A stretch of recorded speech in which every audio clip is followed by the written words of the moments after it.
دا یو خور سوال کړی دی وی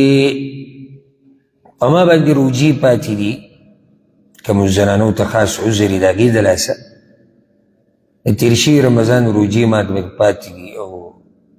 اوس ماته له اوسې پورې مې نیولي نه دي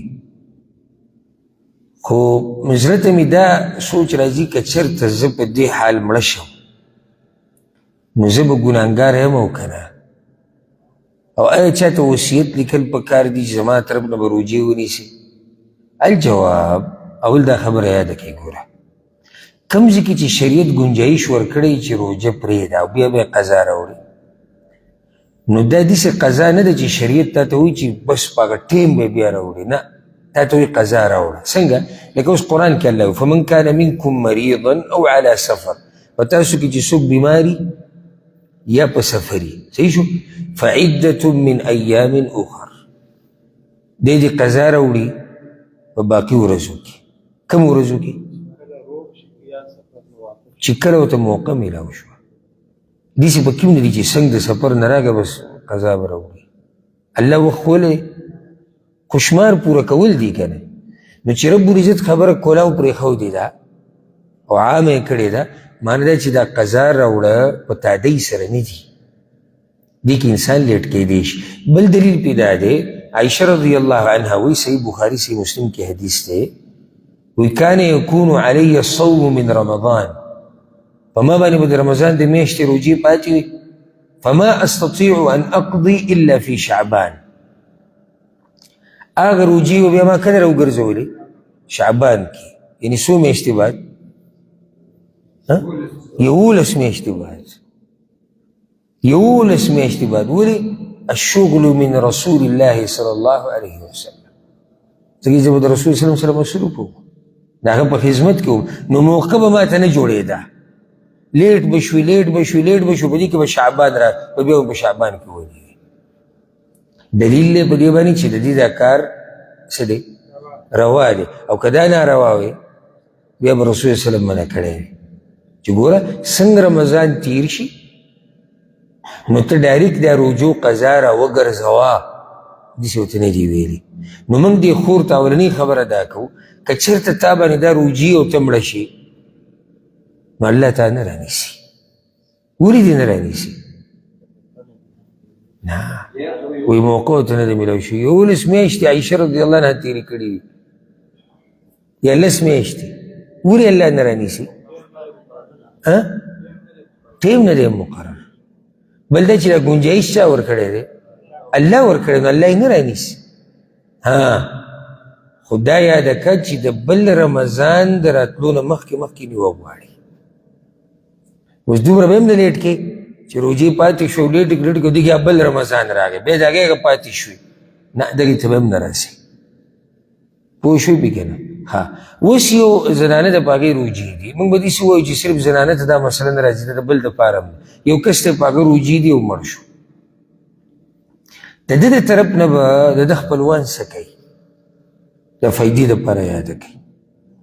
روجې چې د چا نه پاتې کېږي دا به 2 قسمه خلک دي یو خو هغه انسان دی چې د هغه عذر د مرګه پورې و په دې څو میاشتې چې دا عذر یې د څه پورې و د مرګه پورې و په ده هېڅ هم نشتي لکه یو سړی بیمار دی د ګردو بیمار دی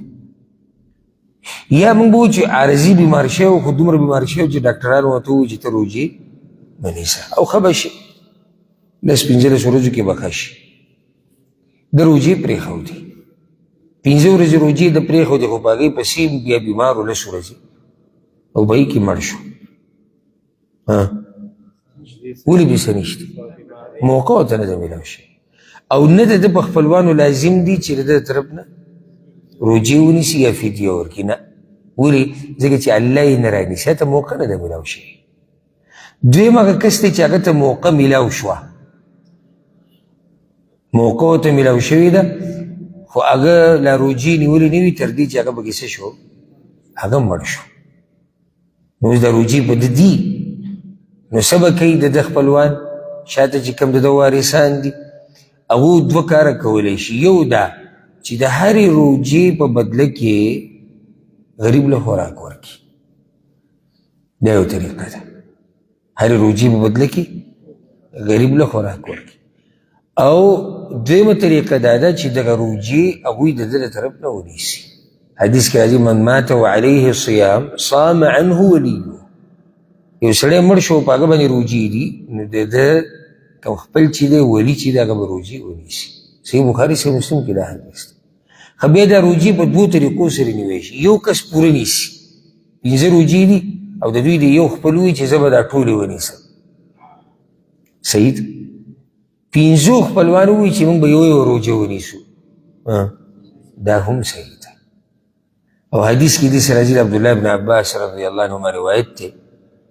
و یو کس راغی په رسول صلی الله علیه وسلم پسې، و یا رسول الله ان امی ماتت وعلیها صوم شهر. زما مور مړه شوې ده او په هغې باندې د رمضان د میاشتې روجې پاتې دي، زه یې قضا زه د هغه د طرف نه ونیسم. رسول الله صلی الله علیه وسلم ورته وایي که ستا د مور باندې قرضه وی چېرته د چا، تا به دا قرضه ورکولی او که نه هغه وي، نو فدین الله احق ان یقضا، نو الله خو ډېر حقدار دی چې د هغه قرض واپس ورکړی شي. معنی چې ته د مور د طرف نه ونیسه. دغه شان یو حدیث کې دا راځي چې د برید رضی الله عنه روایت دی چې رسول الله صلی الله علیه وسلم سره موږ ناست وو، دې کې یو زنانه راغله، نو هغې دا ووایي چې یا رسول الله زما مور باندې د رمضان د میاشتې روجې پاتې وي، افاصوم عنها، زه د دې مور د طرف نه ونیسم؟ رسول صلی الله علیه وسلم صومي عنها، ویې نیسه. بیا هغې ووایي یا رسول الله هغې حج هم نه و کړی، افاحج عنها، د هغې د طرف نه حج وکړم؟ رسول صلی الله علیه وسلم حجي عنها، د هغې د طرف نه حج وکړه. پوه به شوئ که نه؟ نو خلاصه دا شوه که چېرته یو زنانه روجې پرېږدي د عذر د لاسه، بیمارۍ د لاسه، نو هغه را روان رمضان پورې چې کله نیسي ودې نیسي، خو د را روان رمضان نه دي هغې نه مخکې دې ونیسي. که منځ کې مړه شوه څه پې نشتي، خو خپلوان به دا یا به فدیه ورکوي یا به دا روجې دې طرف نه نیسي. والله اعلم.